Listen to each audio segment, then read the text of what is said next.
वहिनी म्हणताय ते पटतंय मला. हो, पण आता भाऊजींचा सुद्धा विचार करायला हवा ना. त्यांना कोणत्या मुलीसोबत लग्न करायचंय, त्यांना कोणती मुलगी पसंत पडतीये, ह्या सर्व गोष्टीचा निर्णय आपण कसा घेऊ शकतो.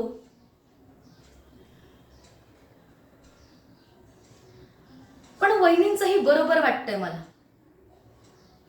म्हणजे त्या जे पण काही निर्णय घेतात ना, तो निर्णय आपल्या घराच्या भल्यासाठी आणि आपल्या भल्यासाठीच असतो.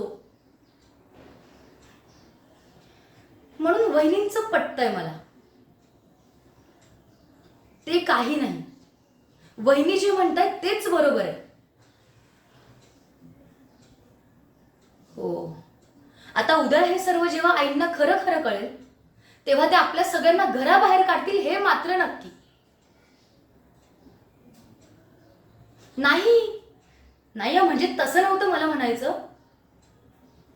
आमच्या तशा खूप प्रेमळ आहेत, खूप.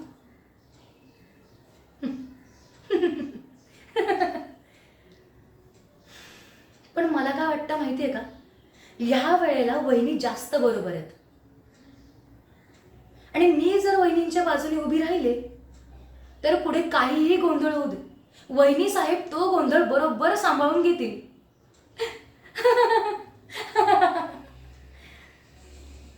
म्हणून आपण सेफ राहायचं बाजूला.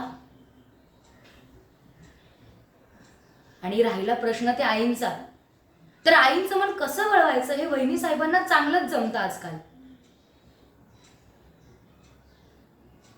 आणि हो, त्या मूर्ख भाऊजींना जाऊन कोणीतरी सांगा की त्यांना ती मुलगी आवडली तर अतिउत्तम. म्हणजे कसं, वहिनी आणि माझे सगळे प्रश्न मिटतील.